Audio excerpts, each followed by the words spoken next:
Today we're looking at a very interesting car. It's a small car, but it punches way above its weight, competing with cars like the Jeep Wrangler or the Mercedes G-Class. And it's this, the 2019 Suzuki Jimny. Most guys don't realize how big this car was when it was launched back then.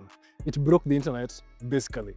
And in Kenya, it's reached, let me say, legendary status, where it's the only car that can be parked next to a G-Wagon and still get the same looks as the G-Wagon. It's tiny and it's boxy, but it's a mountain goat off-road. But let's be real, most guys who buy this car buy it for vibes or for the hype. You know about me? Let's find out. Is it all just about the hype, or is it worth your hard-earned money? Let's get it.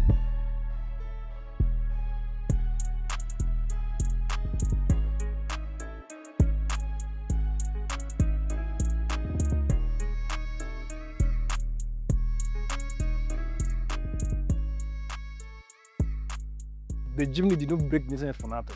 It's pretty hot. The other Jimnys are hot, but this is pretty hot, if you know what I mean. It's not a very wide car, as you can see.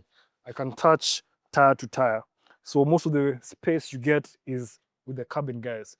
And I would just like to big up the previous owner of this car. He kept the stock rims and put these big tires that are BF Goodrich Mud Terrains, Baja Champion Editions. And I like how aggressive and chunky they are, and they just give a more beastly look with this Jimny. But tell me in the comments below, what do you guys think? Should you keep the stock look for the classic look, or modify your Jimny as everybody else is being on the internet? Tell me on the comments below. At the back of the Jimny, you get your Jimny Sierra badging. Jimny comes in two versions from Japan. You get the Jimny that's a K car that doesn't have the oversized flares, fender flares. It's just metal because of size regulations in Japan. Then for international buyers like us who import the Jimny, we get the Sierra badging. Another fun fact with the Jimny is originally the Jimny was supposed to be called Jimmy, but somebody in the branding or the marketing area made it to be Jimny, and it's stuck for 50 years. You get your bumper mounted lights because there's no space to put your lights on the side of the car. You get your boot mounted spare tire, really small third brake light at the top, and your rear view window washer. Getting to the back, you get a single hinged back door, and yeah, there's nothing much to say about that. The stingy theme continues here at the back. You get space for milk and maybe bread, a bit more spacing at the bottom, and your tire service kit is under this. So you lift and remove this plastic, and the tools are under there. If you don't have many friends, which of course you don't have many friends with this car, you can, if you drop the seats down, you get a bit more space to now pack your things and your partner if you're going on trips and such stuff. You get plastic everywhere, which is easy to clean, and that's the whole point. It has this checkered plate look and tied on places for your child seats. Other thing I like is how wide or how boxy the opening is. So it helps you fit more things here if you want to. And that's the back. Let's get to the back seats. This is how I fit here in the back. That's my leg space and that's my head space. Head space is okay. But if you have anybody taller sitting at the front, you can't fit here at the back, even for leg space, unless I bring my legs up at a weird angle. So it's a space for children, short people, and yeah. For creature comfort, there's nothing. You don't have windows to open, you don't have AC vents here. So you're at the mercy of the guy sitting at the front to make sure you're comfortable here at the back. The good thing is that the seats recline a bit, so you're a bit comfortable. And they're angled in a very interesting angle. So I'm comfortable sitting this way than sitting straight. Because on my side here, I have a plastic armrest, and the headrest, if you can see, it's not really straight where I am. So that's why I find myself better sitting this way here. So that's the back. Let's get to the front seats. The front seats of the Suzuki Jimny. Closing the door, you have to make sure you smack it a good one to close it. Not G-Wagon doors, but you just have to. If you try the soft close, it doesn't like that. For materials, you have plastics all the way to the bottom. For the seats, you have these seat covers that have been put here. And as for comfort coming in, the seats are good. I can't complain about them. They're comfortable, but the adjustments are a bit off. You can move the seats back and forth. You can recline the backrest, but you can't pump the seat or raise it up or take it a bit lower. And I feel, even for me, I would like to go a bit higher or a bit higher. For practicality spaces, you have two cup holders here at the back, a square space here that you can maybe put your phone. You have more space at the front to put your phone over there. The door cards are pretty small. You can put maybe small documents or papers and stuff. Your glove box is not the biggest again. You have your books and a bit of things there, and it's already full. You have a bit of space at the top of that here where your grab handle is for your passenger, and that's it for spaces here at the front. For tech and connectivity, you have a 12-volt socket here. The owner has added a HDMI port and a USB-A port on the side, plus this screen that has Android Auto and Apple CarPlay. But with most other Jimnys, you won't get this screen. You just get a small minimal screen there and that power port there. Everything else is either analog or buttons, which I like.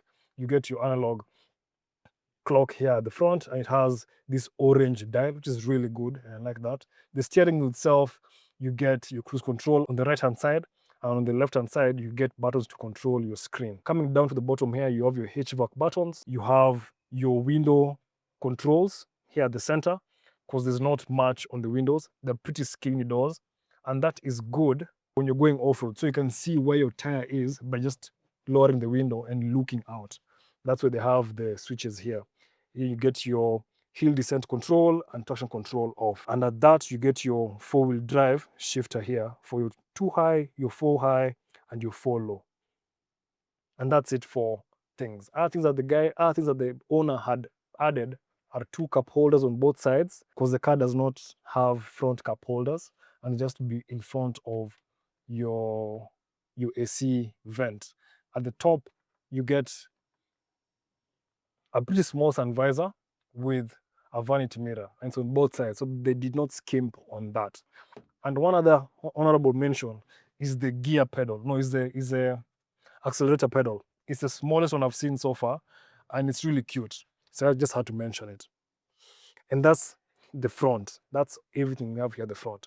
Common complaints from buyers, what we got on the internet, on the mtandaos, is guess what about the lack of space here inside the car, and the boot. The infotainment system was another major complaint for guys. And lastly was the cheap plastics that you have everywhere.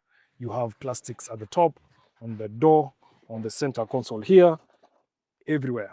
But again, you know what you're getting yourself into when you're buying such a car. So I don't think it's a big complaint for guys to complain about, really. That's the front seats. Let's get to the bonnet and see what we have there. For engines, you get 2 engines in this car. You get the 660cc that's on the K car, pretty small cylinder that's turbocharged. It has about 64 horsepower. In this car, we have a 1.5 4-cylinder, naturally aspirated. It's simple, easy to service, and that's what you need in a small off-roader. For mechanical issues, we have the engine itself. It's reliable, but it struggles on the highway. Overtaking a trailer or overtaking anyone requires a lot of faith or a clear stretch. The second thing is the gearbox. The gearbox is tuned more for off-roading than the highway. So you find on the highway, you're on higher revs, so it will consume more fuel, and it sounds like it's struggling. But on highway, you will shine because it has torque down low.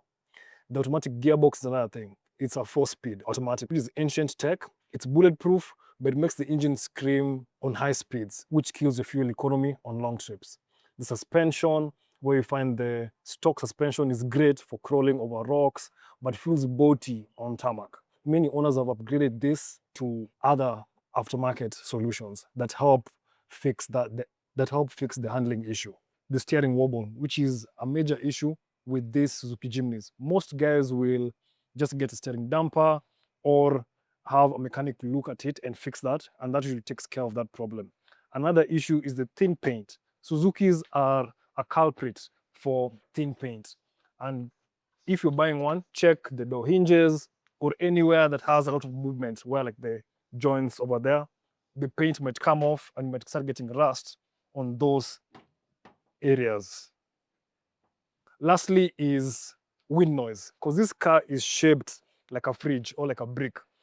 Pushing it through the wind, you'll hear a lot of wind noise on the sides of the doors and all that. There's not really a way to fix it other than maybe paddings around the car, but again, you know what you're buying and know what you're getting, so you just end up living with the car as is. To conclude, the kind of person who I think should buy this car is somebody who doesn't care about creature comforts as such, is dipping their toes into adventure or is already in the adventure space and doesn't have too many things to carry. And if you want anything different from that, here are other videos you can check out. I'm LP and I'll catch you there.